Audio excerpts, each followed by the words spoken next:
getting kids out the door at the right time so that they're not late for their activities or not late for school. That was one of the most common questions or challenges. How do you make that process feel less brutal? I mean, wonderful. Make it feel more And wonderful. I can't be rushing myself. It's meltdown central. Everybody's miserable. You're having a meltdown, Heather. You Well, said it's meltdown. meltdown central. Me, her, the dog. I don't know. Like everybody's miserable at that point. Screen battles, homework struggles. Sound familiar? Step Inside Your Child's Mind is a series from Brain Futures where child development experts tackle real parenting challenges. You'll unlock the brain skills behind your child's learning, behavior, and emotions. Blending expert insight with real life experiences and a dose of humor, you'll get practical strategies you can use right away to support your child's success every day. This is Step Inside Your Child's Mind. My name is Sarah Norman. I'm Executive Director of Brain Futures, a national nonprofit that advances mental health innovation. I'm really, really glad to be here today with Heather Dupre of Stillwater Counseling Services. Tell us a little bit about your work with kids and families. So I've had the privilege of working with children and families for over a decade now. I've been a licensed clinical professional counselor for many years, and I really began my career doing exclusively child and family work in Baltimore City and Baltimore County. The program I was with would actually work with the children in schools, and then I would also do home visits and help teach the family skills, talk to them about what was happening and how they can better support their children and engage them in family therapy. It's really near and dear to my heart and really important to me to be able to continue to support healthy families and healthy child development. And so, what were the most common sort of skills that you were trying to help parents support their kids around? A lot of organization, right? A lot of organizational skills, a lot of homework time, battles, a lot of looking in a backpack and having about 17 papers flying out of you, just like into the face with weird toys and tchotchkes and rocks and whatever strange like treasures they had found throughout the day and decided that they were also going to bring those home. It was a lot of just helping them figure out their dynamic as a family and Yeah. how to balance that sort of like the demands of having a school age child, being able to parent that school age child, and managing the emotional and behavioral concerns that may or may not have been presenting for them at that time. Yeah, I mean, you say organizational skills, you say emotional, reactions and self-regulation. I mean, it honestly sounds like executive function, which we said is the topic of this conversation today. So what do we mean when we say executive function? What do we mean by that? It sounds jargony, but I think it's real. So when I think about executive function, I think about it almost like an air traffic control, right? It is in the brain, it is a skill that some kids might have more of a natural inclination towards than others, right? Especially if we're talking about neurodivergence, if we're talking about ADHD, that can definitely impact that functioning. I love visuals, so if you don't mind, I'm going to grab my little stuffed brain. This is my little brain friend. My brain friend helps me out when I show families and talk to families about this stuff. So when I pop it open, this purple area up here, that is your frontal lobe. And that is where a lot of that executive function lives. So if I'm talking about brain, it's right here, right up here. Okay, so let's talk about this a little bit more. And if a parent says, and I think we've all been there, their kid can't focus on a task or homework or in school, what's happening behind their scenes in their brain? Like what's going on that they can't focus? So I think about executive function as a collection of different skills, right? And they all sort of interlock and go together. We're talking about something called working memory, which that's that moment where you walk into a room and you had a purpose and you're standing there and you're going, why am I here again? Right? Or the moment where you have now gone into your cupboard 3 times trying to get the sugar. And every time you open up your cupboard, you grab something different. Then there's this idea of mental flexibility, right? Which is transitioning between tasks, dealing with things when they don't go quite as expected. And we're also talking about something that people like to call inhibitory control, which is basically that emotional regulation, being able to manage impulses, blurting something out of your mouth right? Instead of waiting for the other person to talk. I'm infamous for this. I'm a chronic interrupter. Sometimes I have to like pause and wait and like count in my head to make sure that Mm. I'm going to talk over someone else because I go very fast. Those things sort of work together. And with that, it helps your child be somebody who is able to make and follow through on plans, focus, and complete a task all the way through, manage their time, and also manage their mood, right? That frontal lobe, all of that area, it has a lot to do with how we behave and how we act and how we manage our stressors. So we before we started this series, we asked parents to weigh in. What questions should we ask? And one of the questions that we got more than I expected, I'll be honest. We got but one of the ones that came up the most frequently is it often feels like my kid is getting distracted or refusing to focus on purpose because they don't want to do whatever it is. Cleaning, their homework, things like that. How do parents distinguish, like, how do you between low motivation or sort of need to build skills? And Mhm. can it be a little bit of both? Ooh, that's a good one. And as the parent of a 6-year-old, it is and can absolutely be both. Um, it's something that can be really challenging for parents. Sometimes for kids, it's about a skill deficit, looking at something and they don't even know where to start. I think about it in terms of if you ask a child, well, what would you do first? Right? Or can you show me the first step? And they're just kind of looking at you big eyed, like, I don't know what she wants from me. That to me is skill. They're so overwhelmed or they're so shut down or they truly just never learned how. And now they are kind of experiencing that little bit of a shutdown, right? If it's something that's a will, that's a task that they really, really, really are well versed in. They truly know how to do this. Example that comes to mind very easily for me is my daughter putting her bowl in the sink, right? If I prompt her to put her bowl in the sink and she looks at me and engages in a power struggle, you put it in, you do it, mommy, right? That's will. My daughter knows how to put a bowl in the sink. We've practiced this. In fact, when she was first learning to tidy up after herself in the morning, we did these things together, right? We coached her. And so I know my daughter knows how to put that bowl in the sink. And when the knee jerk reaction can sometimes be a lot of frustration, a lot of anger, um, trying to draw you into that, like I said, that power struggle, that dynamic. No, you do it. Or you always ask me to do this. This isn't fair, right? Those are sort of my flags that tell me this might be more about that power and that control versus a skill and a skill deficit where it's combined for me as a parent. And I'm speaking from my own experiences. It comes to cleaning her bedroom. She has no fewer than 10,001 stuffed animals, right? She walks into the bedroom, she becomes overwhelmed, she doesn't know what to do.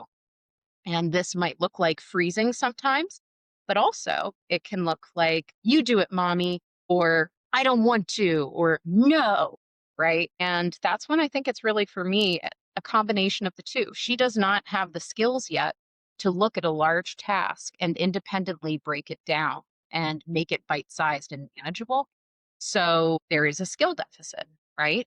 But also there is an element of will. She just doesn't want to. She has things she would rather be doing, heard, understood, right? But that doesn't necessarily take away the fact that she still has to pick up those stuffed animals. It's interesting too because there's multiple types of skills we're talking about right here. We're talking about the ability to break down the cleaning the room into manageable bite-sized tasks and think about that. But also the other skill that she may need support around is how to manage frustration, right? And Mhm. that is also part of the skill building that executive function reflects. And so you can have these multiple needs to strengthen skills. And as we think about how to strengthen executive function, we're thinking about how to strengthen that sort of planning, that sort of breaking down and managing. And we're also thinking about the emotional self regulation, which, by the way, is our next podcast. So I won't go too deep into that, but just that in terms of that question of what are the skills that are needed, it's really multiple and complicated. And I have to credit Dr. Stuart Ablon, who came up with a pithy skill, not will, that ultimately, in some sense, most kids really do want to please and support their parents or teachers, etc., they may just not have these executive function skills necessary to get where they need to go in terms of the baking or in terms of the cleaning the room. And so it's our job, whether or not we like it all the time, and I think no parent likes it all the time, to figure out how to help with that. So for me, it goes back to that question of like, how do we build those different skills? And they're parts of executive function. One of the things that we talk about a little bit is working memory. We are doing work in multiple Baltimore County schools with a program called Activate, which strengthens working memory and other executive function skills. And working memory, I think, is almost the most complicated of the skills to think about and also to really think about how you can strengthen it. So there's two questions in one. I'm testing your working memory. How would you explain working memory and how would you talk about strategies to strengthen it? So, working memory, once again, I find that just giving examples, right? If you walk into a room for a purpose and you don't remember the purpose, if you are making a grocery list and you had just asked your partner or your kid, hey, is there anything you want or anything you need? And they said it to you and you can't recall, right? Those are examples of working memory. And that's something that develops. That's something you can build and strengthen. Also, funny enough, it's something that for us as adults can start to, I don't want to say like shrivel up, but it can start to decline with age, right? And so working memory impacts our kids, our teens, our young adults. And then as you age, you can also find that there is some natural age related changes related to your working memory. And when I'm talking to people about building working memory and trying to help their kids, I actually think games are an ideal way to do it. I love games. There are other ways you can do it. You can do tasks, task completion stuff, where, like, for example, you can say what's missing, right? But even that, like, I try to couch a lot of the things I do with kids as games, as fun, as enjoyable, because Mm, it taps into their other needs as well, right? Most kids want more time with their caregivers. Most kids want to feel seen, heard, like they are just a part of this experience. And so if you can work it in to your evening routine or you work it into a weekend routine, that can be really powerful for your children. Easy things are like the memory card games, right? Where you have all the different images on the cards, you put them down, you flip them over, and you get to practice working memory with that. Simon Says for the little guys can be a lot of fun because they have to remember and then they have to adapt quickly. And also, you might notice some of these things have to do with multiple areas of executive function because, like I said right. earlier, everything is connected. So that also includes a little bit of mental flexibility. If you're playing Simon Says, I'm going to pat my head, now I'm going to wave my arms back and forth, now I'm going to do jazz hands or whatever, right? You have to transition between tasks. You're using your listening ears and you have to process, remember what the person just said, and then actually do it. Another thing I like is playing a game called like What's Missing, right? Mm. So if you have like a tray or just a plate or something to put items on, put a couple of items on the plate. I might have a doll, a banana, a pen, a highlighter. Let them study it, have them leave the room and take one thing away. Let them come back in, let them look, and then they get to tell you what's missing. I think about like baking also with this. I come back to Mm. a lot because I like baking and also I was just gonna, is this because you like the output and the cookies and the cakes? Is that what you're I saying? like baking, but also I have lots of fond memories with baking around skill development with kids. One of my families I used to work with in their home, an activity that we did was like the box cake mix. Let's get the stuff and let's bake a cake. And it was challenging for lots of various reasons, right? Because you have to be able to read, you have to be able to remember the steps, you have to be able to put the ingredients in, you have to be able to find the ingredients, right? It's it's a beautiful real life example of something very simple that most parents can do with their child to practice these things. And I found it to be a particularly meaningful and important exercise because it also engages the kid with their caregiver, right? Right. And you're getting that bonding and you're getting that trust, and they're getting to feel that you support them and their emotional needs. So I really like that. Older kids, I think about something like Battleship, right? Where you're kind of like, there's some strategy involved. You have to remember what's happened here or there. You have to remember, I've tried these spots, right? Like that engages the working memory. Um, and it's just a very, like, it's a fun activity once again that gets kids and caregivers connecting and doing something together. And that's a big theme for me. Like, if we can do it together, it's probably going to go a little better, number one. And number two, as I said, kids want their caregivers. They want to be with them, they want to be supported by them. And the more you can do to make them feel that and help them feel that, the better it often is. When we talk about executive function, focus and flexibility, memory, but also transitions is a part of it. And it's something that some kids struggle with a lot. So, can you share with folks, with me, how do we think about transitions? How do we support kids around transitions? And why are transitions so hard for so many kids? And frankly, so many adults, including sometimes myself. Well, I think, first of all, transitions mean something is happening or shifting or changing. When I think about a transition, I think about using tools as a caregiver to help coach your child as early and as in advance as possible so that when the transition occurs or when the unexpected change of plans happens, they're going to experience age appropriate disappointment, age appropriate frustrations, but maybe it won't be World War III that we are no longer going to grandma's house. Maybe it's just, an unpleasant blip during the day. Right. And I say this because I struggle with this with my own daughter. I'm a working adult. I can't always do pickup. It doesn't always happen. And that means my daughter has to be ready if my mom's going to go get her. So we talk a lot about the night before that tomorrow's a grandma day. What does being a grandma day mean? That means grandma gets me from school. Okay. And when grandma gets you from school, how are we going to behave? How are we going to act? What do we do if we feel sad when grandma gets us? Also, same concept around what happens if grandma comes and it's not normally a grandma day. How can we deal with that and how do we manage those things? You hear people talk about something called, like, quote unquote social stories a lot. A social story is simply a short personalized story. I like caregivers and kids to write them together. Sometimes there's often a visual component. If your kid likes to draw, you can have your kid draw the scene. And my story might begin with, sometimes my mommy gets me and sometimes grandma picks me up. And I might have her draw a picture of mommy's car and grandma's car, right? When mommy picks me up, I go to my house. When grandma picks me up, I go to her house. Short, simple, sweet. And working in, when grandma picks me up, I might feel sad. I can tell grandma that I feel sad and I can ask to call mommy's phone, right? We're working in what might happen. We're working in options. We work our way through the end of the story. It's about finding something that speaks to your child, right?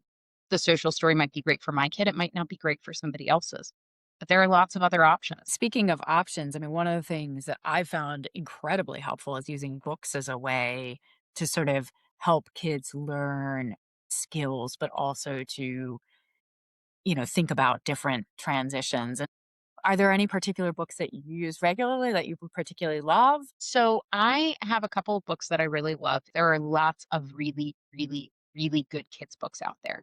So I encourage parents, do a quick dive, get a few things off of Amazon and see what you like and see what fits and aligns with you and your family. But I particularly like a series of books by an author named Julia Cook. So I have some of them with me today. I have Sorry, I Forgot to Ask, my story about asking for permission and making an apology, right? Which I think kind of goes to that inhibitory control we talk about with executive function. Yeah. Once again, inhibitory control. I can't believe you said that. My story about using my social filter or not. And then another classic, if you will, I just want to do it my way. My story about staying on task and asking for help. I really think sometimes when you incorporate a story, it can normalize it for the kid. Yeah. Talking about themselves is hard, which is a super common thing, especially with elementary age children. They won't be able to talk about the issue if it's talking about them, but they're more likely to talk about the issue if they're talking about a friend or somebody else. So using books and things like this can be really helpful.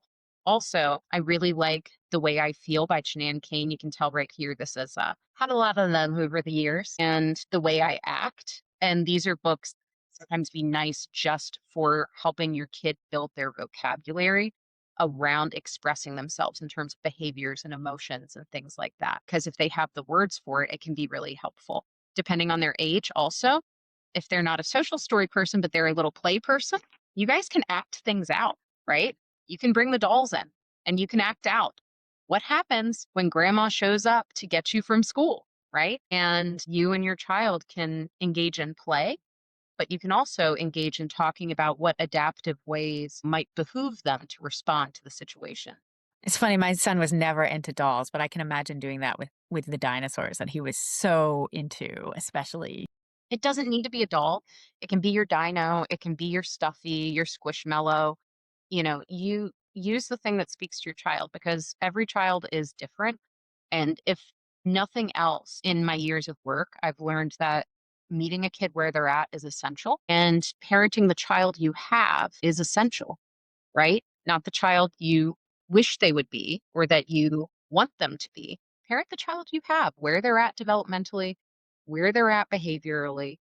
And by doing that, I think it can alleviate a lot of stress and a lot of frustration from caregivers. It's a little radical acceptance, if you will, right? Gonna throw some therapy speak, but basically accepting your loved one and life on life's terms, and they are who they are, and that's okay. And I'm here to coach who they are right now.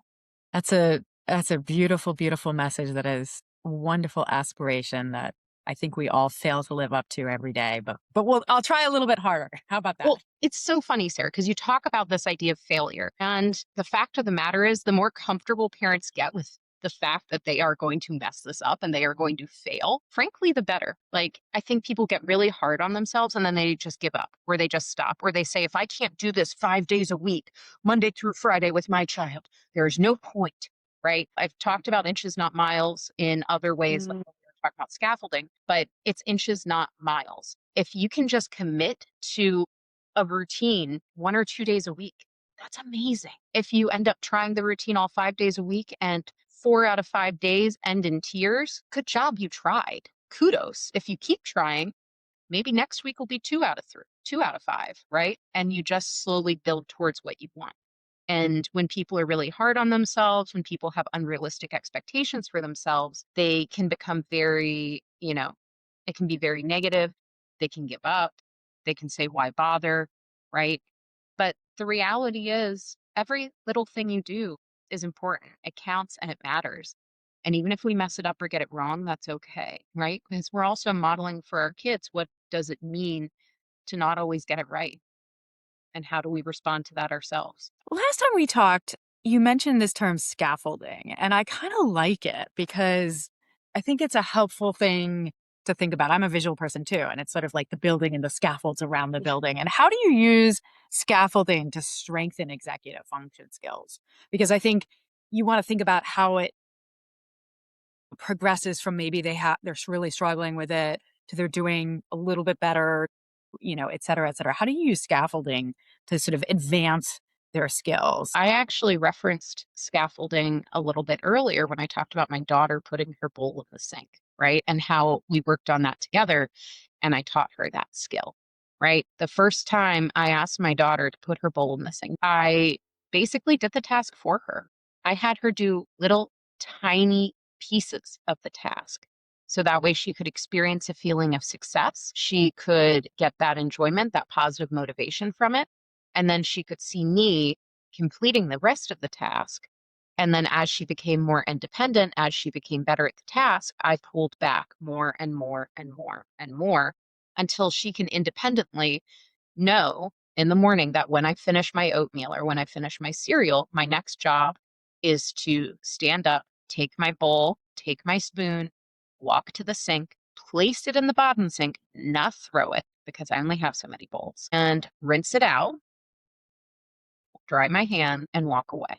Right. And the very first few times she did it, I was doing 90% of it. Right. I know she likes splashing around in the water. Right. So the very next thing after just getting her to put her spoon in the bowl and walking to the sink, maybe I'm still putting the bowl in the sink, but I'm letting her now use the water to rinse it out. She's picking up another piece of the task for herself as I slowly, slowly back away. Similar stuff with like cleaning a room. with a kid that gets really overwhelmed, the mess is a lot. I might be doing 99% of that room the first few times, and that's okay, right? Because that I'm just meeting my child where they're at. It's all right. The idea of the shoulds in parenting and with scaffolding a task and things like that can sometimes be really unrealistic for your child and just who they are and where they're at in their life. My kid is probably not the kid who's going to independently clean her entire room.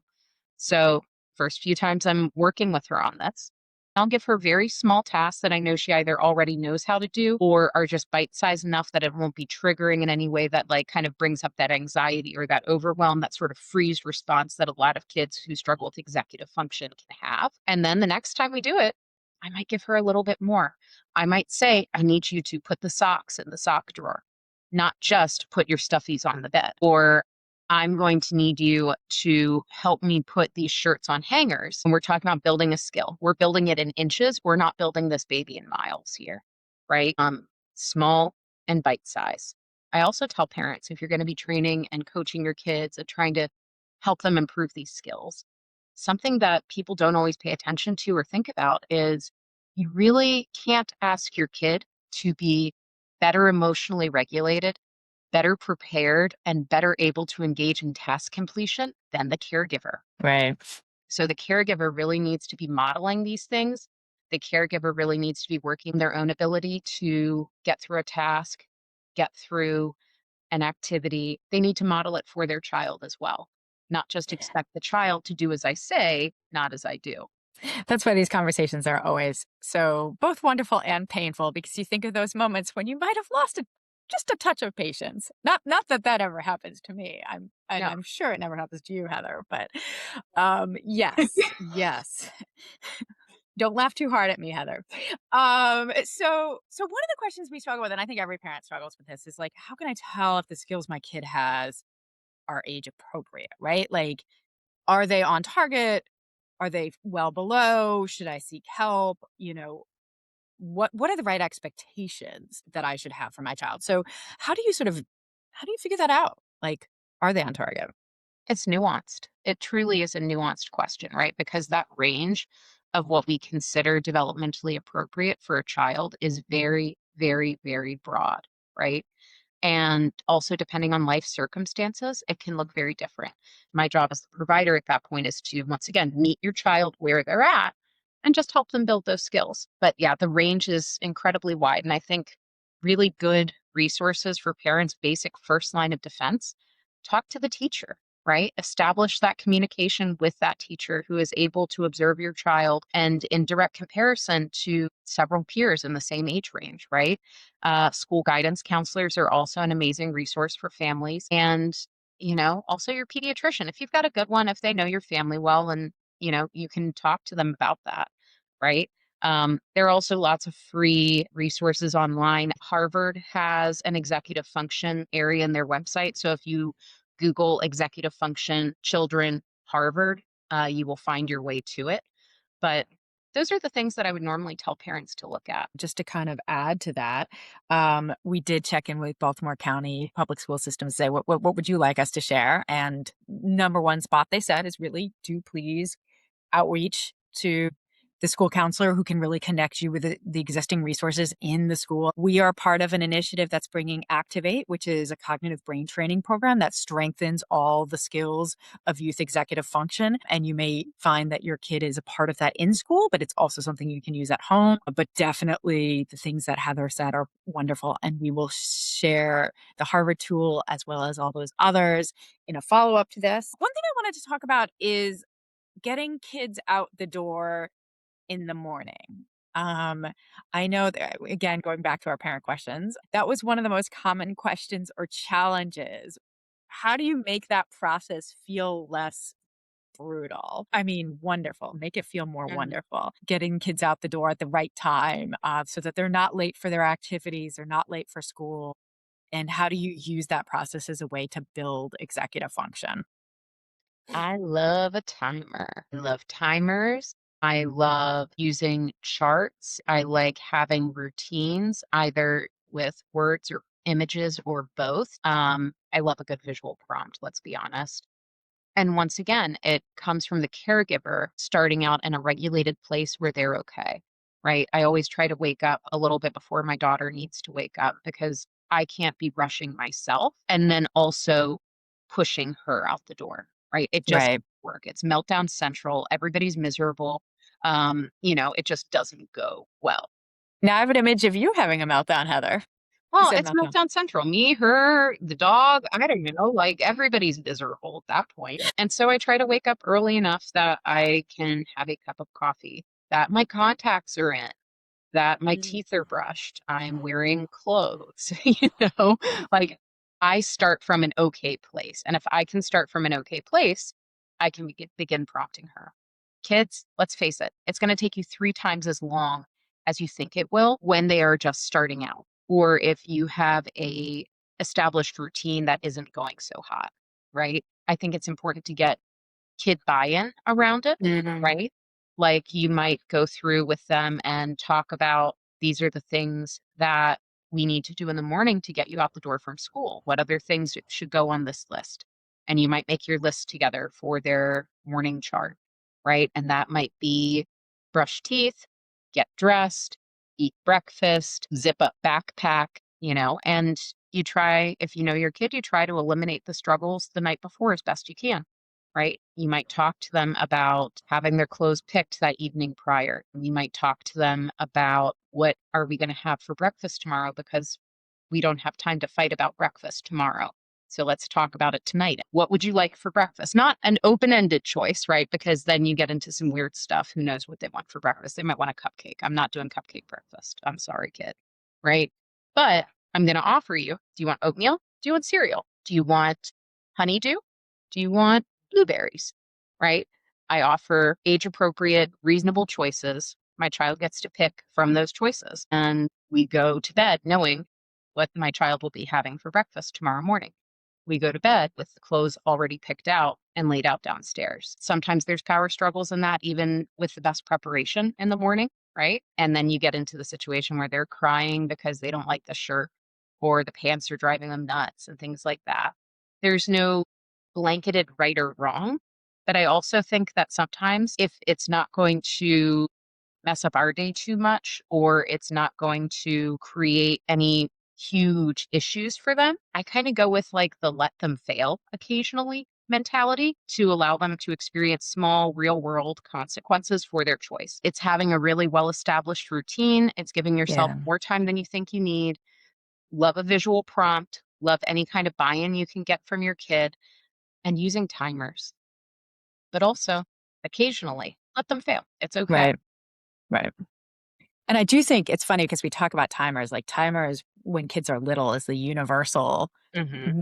kid management tool. But I do think we should also point out that video games, as kids get older, a little bit older than your kids, make it very hard for people to leave at a specific time. And so the painful lesson I've had is a perfectly specific time doesn't work as well as kids get older and fall in love with video games. You actually have to let them go to a natural breaking point, and that will yield more benefits than, 29 minutes and 59 seconds. That's my one little learning about timers. So wow, I'm trying to make sure that I didn't miss any other parent questions. We've talked about a lot of different skills, working memory, we've talked about cognitive flexibility and transitions, we've talked about all sorts of things. And one question that came up, which I thought was a really interesting question, was is one of these skills more important than the other? Absolutely not. They are interconnected, they work together, and it's about your child as a whole, not one specific skill. Now, that said, I think about it almost like not all kids are born natural athletes. I myself am not a natural athlete, right? Yeah. But there are areas in which I struggle less than others, right? Yeah. I am not a sprinter, but I can do distance, right? I can go out there and I can plug away and I can plod along at my nice slow little mile time, but I am not such a sprinter. And in the same way with executive function skills, you might have a kid that is, they can remember everything for better or worse, right? They will Yes. recall everything you have ever said. They will remember every item that was on that countertop. It is an impressive and alarming level of recall, right? But they struggle with emotional regulation, and that is their sort of the bane of their existence, right? So if you know that your child has a specific skill that they struggle with more than others, then as a parent or a caregiver, you might identify activities that speak towards that skill as a way to help promote them, their learning and their development as a whole. No skill is Yeah. more important than the other, but it is about your child and what areas of development do they need to maybe work on the most based on their own abilities, right? Well, wow. I spent this whole time sort of reflecting on things I could do a little bit better as a parent. And so I feel like I have my own to do list and I will create a visual chart for myself as well as using a timer to make sure that I achieve these new goals. Thank you, Heather. Really, really, thank you so much for joining us. This was so wonderful. We will be doing two more conversations, one focusing on emotional self regulation and the other on what I would say is the bane of every parent's existence, which is managing screen time with the goal of thinking about healthy screen time engagement and not necessarily that all screens are horrible, but that there's a way to interact healthily.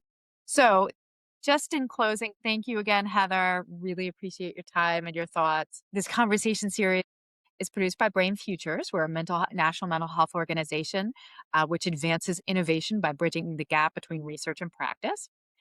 And this series is made possible in part with generous support of the Maryland Community Health Resources Commission and the Maryland Consortium on Coordinated Community Supports. Views presented here are those of Brain Futures and Heather, not necessarily those of the Commission of the Consortium.